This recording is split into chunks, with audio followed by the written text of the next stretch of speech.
Merci,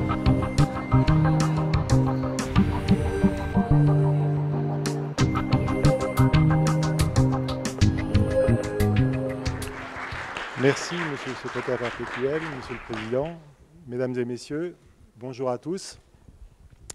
Alors, je vais débuter cette demi-journée en abordant la problématique santé-environnement. Cette problématique, il y a une quinzaine d'années, nous en aurions encore parlé assez brièvement. Il y avait relativement peu de conférences spécialisées sur ce domaine.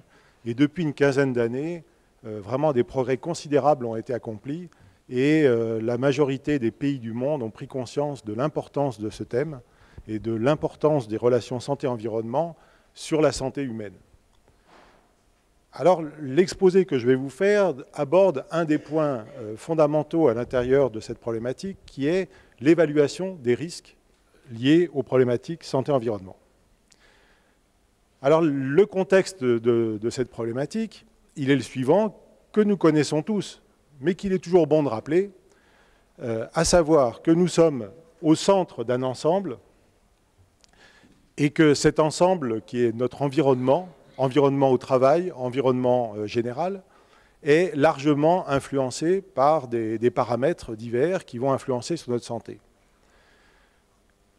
Je peux parler évidemment en premier des contaminations. Nous avons tous conscience de la contamination des eaux, de l'air extérieur, mais aussi de l'air intérieur, qui depuis quelques années a pris une importance considérable. Il arrive assez fréquemment que nous trouvions plus de pollution dans l'air intérieur que dans l'air extérieur. Et puis la contamination des sols. Donc les trois compartiments fondamentaux de l'environnement. Mais autour de nous, nous devons aussi prendre conscience de la contamination et des problématiques santé-environnement liées par exemple au changement climatique, sujet vraiment d'actualité, la démographie et l'urbanisation, l'imperméabilisation des sols qui conduit à des bouleversements absolument énormes sur l'ensemble de la planète, et puis tout ce qui concerne l'alimentation, c'est-à-dire l'agriculture intensive et toutes les fonctions d'alimentation et la contamination des aliments. Donc tout cet environnement nous influence constamment et influence notre santé. Alors ce qui complique encore la problématique, c'est que nous sommes dans un ensemble dans lequel nous avons une liste absolument impressionnante de dangers. Ces dangers sont à la fois chimiques, microbiologiques et physiques.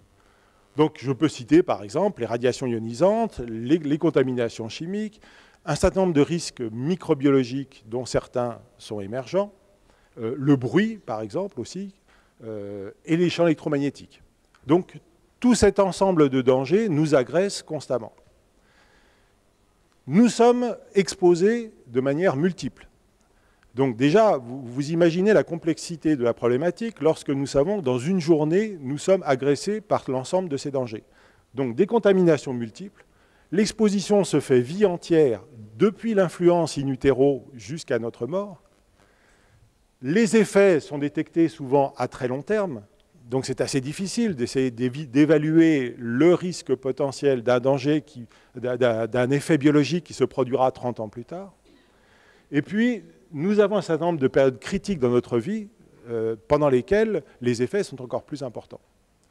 Donc, de multiples dangers et des situations d'exposition très complexes. Et que se produit-il derrière? Des effets biologiques complexes et multiples, dans lesquels je peux citer, par exemple, bien entendu, des infections, des cancers, des troubles métaboliques et aussi des perturbations endocriniennes qui, elles-mêmes, influencent le développement des cancers. Alors l'OMS, l'Organisation mondiale de la santé, a de plus en plus développé d'actions envers cette problématique, qui est vraiment une problématique internationale.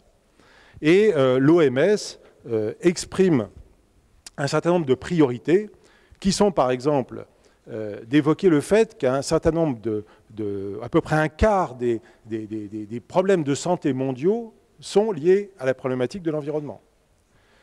80% des effets sanitaires transmissibles ou non transmissibles sont estimés influencés par l'environnement par l'OMS. Si on pouvait améliorer la qualité en général de l'environnement, nous pourrions à peu près le chiffre est assez global, éviter 13 millions de morts par an. Des chiffres absolument colossaux, dont 7 millions à peu près liés à la pollution de l'air. Et de manière assez estimative, l'OMS attribue à peu près 19% des cancers à des influences de l'environnement. Des rayonnements, la pollution de l'air, la pollution des aliments. Comptons aussi sur la problématique de l'environnement intérieur. Et évidemment, nous connaissons tous dans les hôpitaux la problématique des infections nosocomiales qui peut être liée à la contamination de l'eau ou de l'air. Mais nous avons aussi le développement des légionnelles dans tous les réseaux d'eau chaude et d'eau chaude sanitaire, la contamination alimentaire, les rayonnements ultraviolets et à peu près une estimation globale de 125 millions de personnes dans le monde qui sont exposées à l'amiante sur leur lieu de travail. Donc les priorités de l'OMS dans ce domaine sont, bien entendu, la bonne qualité de l'eau potable et de l'assainissement. Et si nous avions aujourd'hui la possibilité de mettre de l'assainissement, des toilettes dans toutes les écoles du monde, ce serait un progrès déjà considérable. La qualité de l'air intérieur, qui s'est vraiment révélée depuis une dizaine d'années comme étant une problématique majeure, la contamination de l'air extérieur, tout ce qui se passe à l'intérieur de l'habitat, et on pense en particulier au radon, qui est un gaz radioactif qui s'accumule dans certaines régions du globe, qui s'accumule dans les habitats, le plomb, qu'on trouvait dans les canalisations un peu partout dans le monde, l'amiante, la possibilité de réduire les mises sur le marché de produits chimiques qui vont induire des effets biologiques, ce qui veut dire qu'en amont, chose que nous connaissons très bien dans le domaine du médicament, qui subit toute une série d'études avant d'être mis sur le marché, aujourd'hui, il faudrait que tous les produits chimiques soient sérieusement évalués avant leur mise sur le marché. Et puis, toute l'industrie, l'agriculture et les produits de consommation qui doivent être certifiés, validés pour ne pas induire des effets biologiques. Alors, nous avons cette contamination naturelle de l'environnement et celle qui est liée aux activités biologiques et aux activités humaines. Nous avons l'exposition que nous subissons tous à l'intérieur de nos activités professionnelles, pendant les transports, à l'intérieur de notre habitat, la contamination de l'environnement extérieur et toute la contamination intérieure, en particulier à partir des mobiliers, des moquettes et d'un certain nombre de produits. Donc, toute cette exposition se produit chez l'homme, y compris depuis l'exposition in utero, ce qui veut dire qu'il y a déjà des facteurs d'exposition qui se produisent avant même la naissance. Et c'est au cours des premiers âges du développement de la vie qu'un certain nombre d'influences vont être majeures et vont induire des effets qui potentiellement vont se révéler plus tard. Donc, protéger la femme enceinte est déjà aussi une des priorités majeures par rapport à tous les différents contaminants de l'environnement. Et nous savons que dans un certain nombre d'emplois, la femme enceinte ne peut plus être exposée et doit donc être éloignée des sources de contamination pendant son emploi pour protéger au maximum l'exposition de l'enfant. Alors, cette évolution considérable de notre prise de conscience du fait qu'après tout, nous ne sommes jamais que des animaux au milieu de l'écosystème, s'intègre dans un ensemble que j'ai appelé un peu le continuum toxicologie, écotoxicologie, écologie, à savoir qu'aujourd'hui, notre planète contaminée est évidemment beaucoup plus contaminée dans le milieu extérieur qu'on va le trouver plutôt en milieu intérieur, excepté la pollution de l'air. Et dans ce continuum, toute la toxicologie que nous faisions traditionnellement plutôt sur des modèles cellulaires ou des modèles animaux relativement simples ou des organes isolés, aujourd'hui doit se comprendre et s'intégrer dans tout un ensemble. C'est-à-dire que la toxicologie cellulaire va influencer l'organe, qui va influencer l'individu, lequel individu va influencer la population, qui lui-même, cette population vit dans un ensemble global, et donc le raisonnement écologique de l'ensemble se produit depuis la cellule jusqu'à l'écologie globale. Ça veut dire que les sciences de la toxicologie, de l'écologie, de l'épidémiologie et de la toxicologie, aujourd'hui, se parlent et doivent se parler de plus en plus. Alors évidemment, dans tous ces phénomènes, nous connaissons les phénomènes de bioaccumulation, un certain nombre de polluants qui ont la propriété de s'accumuler dans les graisses, vont remonter la chaîne alimentaire et s'amplifier, ce qui fait que l'homme, en tant que prédateur ultime, consomme des animaux qui eux-mêmes ont accumulé les polluants. Et donc on retrouve à l'extrémité de la chaîne alimentaire où nous sommes des contaminations beaucoup plus élevées. Donc ces phénomènes de bioaccumulation, de bioamplification, rajoutent encore une complication à l'ensemble du système. Et heureusement, malgré tout, la nature arrive à réparer une partie des problèmes, à adapter l'organisme et à améliorer l'ensemble. Alors quand on réfléchit un peu à la quantité de produits chimiques, si je prends l'exemple des produits chimiques que nous avons autour de nous, c'est absolument incroyable. C'est-à-dire que depuis les années 50, l'homme a inventé une chimie absolument fabuleuse qui nous a amélioré notre espérance de vie, qui a amélioré notre vie, mais qui en contrepartie a contaminé l'environnement. Alors on peut citer par exemple les pesticides, des résidus de détergents, beaucoup de détergents et de biocides que nous utilisons en particulier en milieu hospitalier, les résidus de métaux, les nanoparticules, qui est tout un monde nouveau à explorer, où nous n'avons encore que très peu de connaissances sur tous les effets biologiques, les sous-produits de la désinfection. Alors d'un côté, nous désinfectons par exemple l'eau pour obtenir de l'eau potable, mais nous générons des sous-produits halogénés qui eux-mêmes ont des effets indésirables. Là, les particules dans l'air, les hydrocarbures, des solvants et les médicaments. Les médicaments qui sont quand même des molécules nobles destinées à soigner l'homme et qui aujourd'hui sont entrés dans la catégorie des polluants de l'environnement.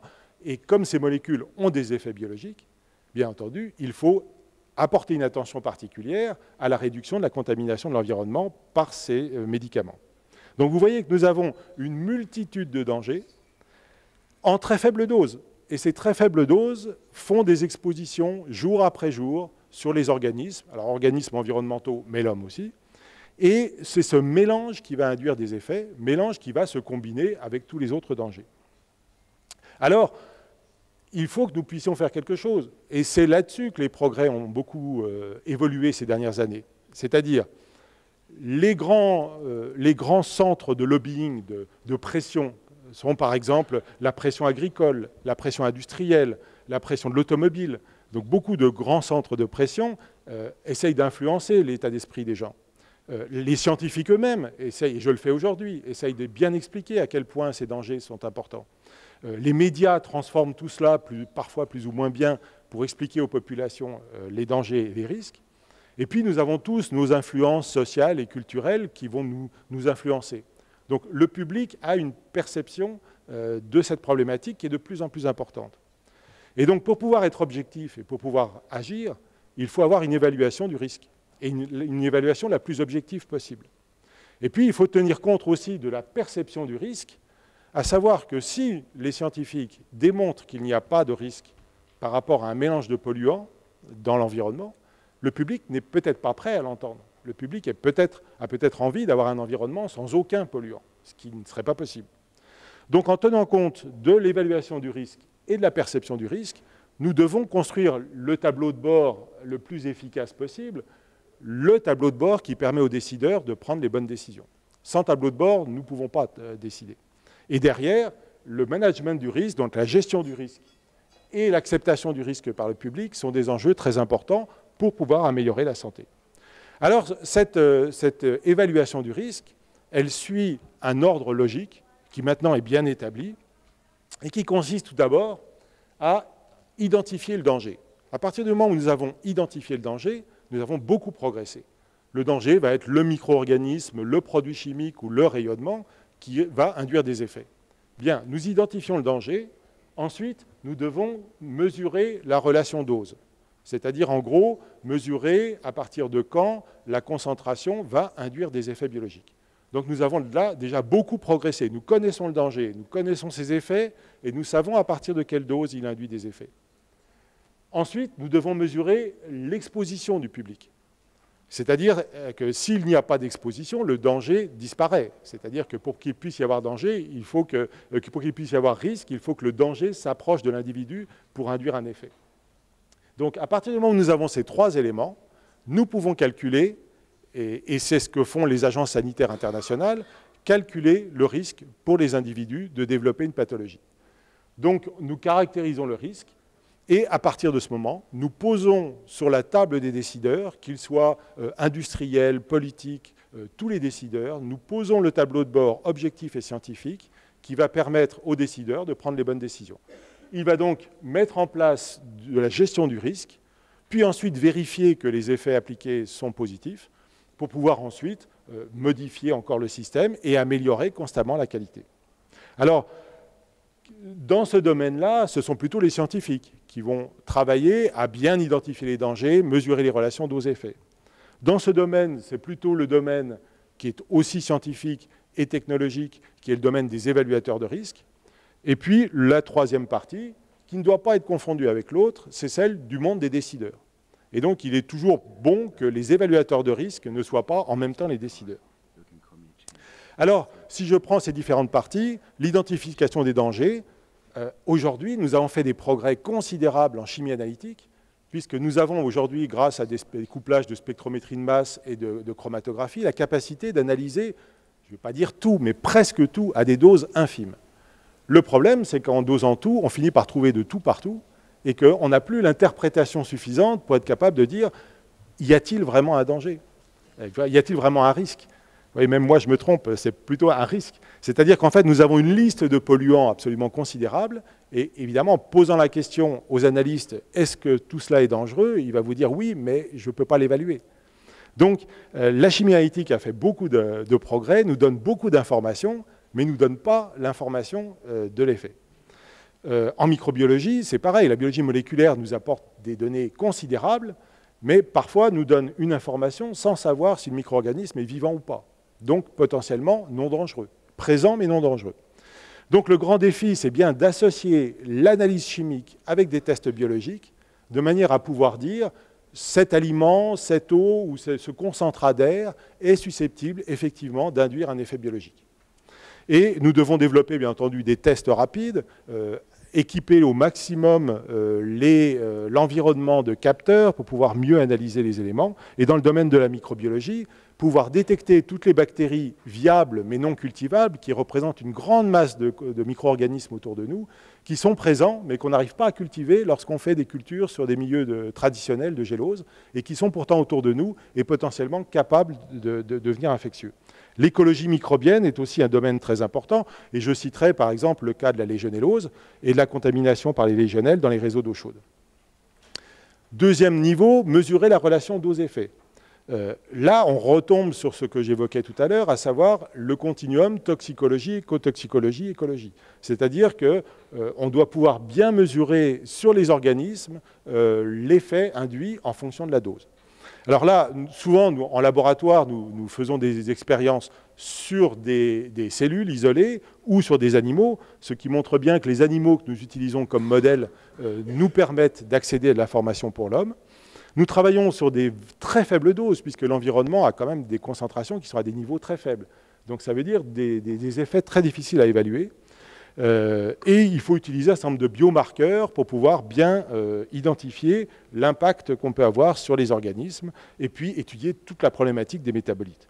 Et l'épidémiologie, dans ce domaine, a un rôle très important, parce qu'elle va permettre, d'un côté, la toxicologie va nous donner des informations sur les effets des toxiques, mais d'un autre côté, l'épidémiologie nous apporte des informations indispensables sur l'impact éventuel sur l'homme.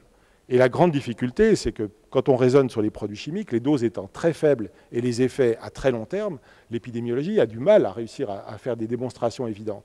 Donc on a besoin d'un grand nombre d'individus, et c'est pour ça que la coopération internationale dans ce domaine est très importante.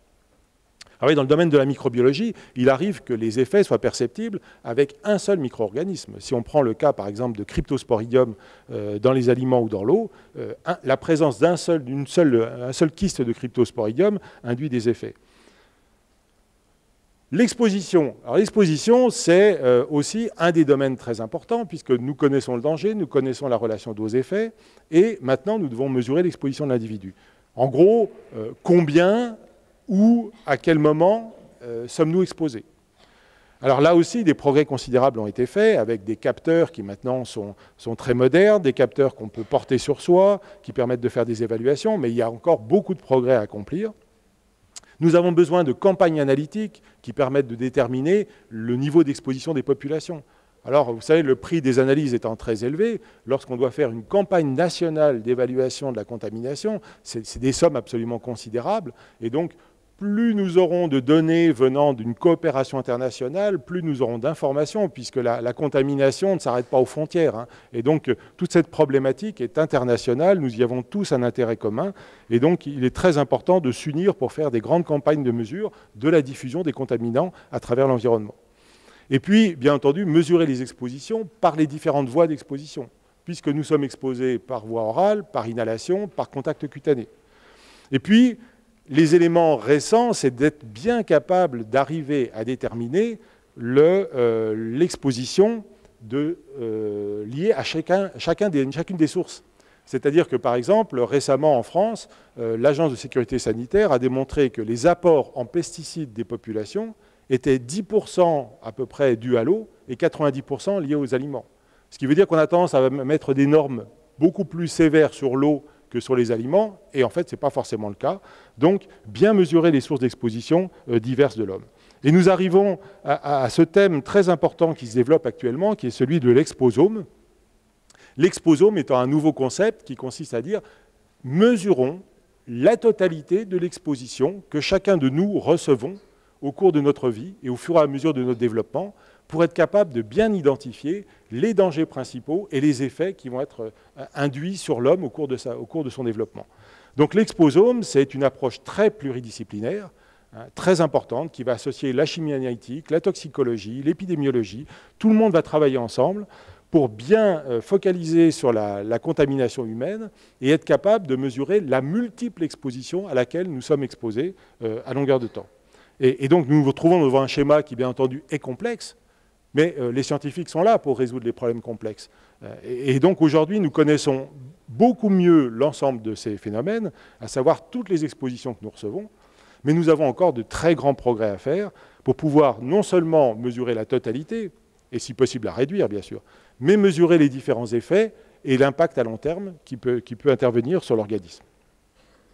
Alors, en conclusion, par rapport à ce thème général, vous voyez, nous avons des influences globales majeures qui se développent aujourd'hui. On parle beaucoup du changement climatique, mais quand même, la contamination de la planète Terre par des produits chimiques n'a jamais été aussi importante que depuis les années 40-50.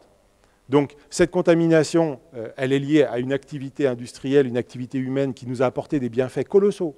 Mais en contrepartie, nous devons absolument réussir à épurer l'ensemble de nos rejets dans l'environnement. Les méthodes analytiques nous permettent pratiquement de doser de tout, n'importe où, mais la difficulté, c'est d'être capable de bien l'interpréter. Nous avons des mélanges très complexes de contaminants, et la toxicologie peut travailler molécule par molécule, alors que c'est le mélange complexe qu'il faut évaluer. Nous avons de multiples expositions sur notre lieu de travail, pendant les transports, pendant que nous dormons, à domicile, partout, et c'est cet ensemble d'expositions que nous devons mesurer. Nous devons aussi tenir compte de la sensibilité des populations. Nous parlions hier des personnes âgées, mais aussi la petite enfance, la femme enceinte. Toutes ces périodes de notre vie vont nous donner des faiblesses par rapport à ces expositions. Et puis, bien entendu, les effets se perçoivent après plusieurs années d'exposition. Et donc, par rapport à ce que nous évoquions, par exemple, hier, sur les mélanges de médicaments, ici, nous avons des mélanges de molécules qui nous sont imposés à longueur de temps, et donc la complexité d'évaluation de cet ensemble est majeure. Donc le seul moyen d'arriver à progresser sérieusement, c'est de vraiment développer l'analyse du risque de manière la plus universelle possible, puisque les toxiques sont les mêmes pour tous les hommes, et de travailler de manière internationale à cette évolution. Donc pour cela, nous devons améliorer, mais vraiment d'une manière fondamentale, tout ce qu'on peut appeler l'exposome des hommes, de manière à pouvoir clairement identifier les effets majeurs et les dangers qui nous sont exposés, sur lesquels nous devons agir le plus vite possible, étendre l'épidémiologie et la connaissance épidémiologique à l'ensemble des peuples par rapport aux différentes expositions. Bon, je vois dans le cas des médicaments, par exemple, dans l'environnement, il y a beaucoup de publications issues de Chine qui ont montré des niveaux de contamination très importants, et donc le niveau de la connaissance progresse de manière considérable. Améliorer au niveau international la recherche sur tout ce qui va concerner la toxicologie, l'écotoxicologie et l'épidémiologie, sans que ces secteurs soient cloisonnés. Il faut que tous ces spécialistes se parlent entre eux, parce que la situation est particulièrement complexe. Bien entendu, nous devons agir pour réduire les émissions. c'est-à-dire bien identifier les sources de contamination. Par exemple, aujourd'hui, beaucoup de gens voudraient installer une station d'épuration à la sortie des hôpitaux, parce que les hôpitaux relarguent dans l'environnement des médicaments et des biocides. Mais créer une station d'épuration dans un hôpital où on voudrait qu'il n'y ait pas de bactéries pour ne pas contaminer les habitants, c'est une logique qui est quand même un petit peu discutable. Donc vous voyez qu'il ne faut pas non plus mettre en place des procédures de gestion qui soient un risque supérieur à celui qu'il y avait avant.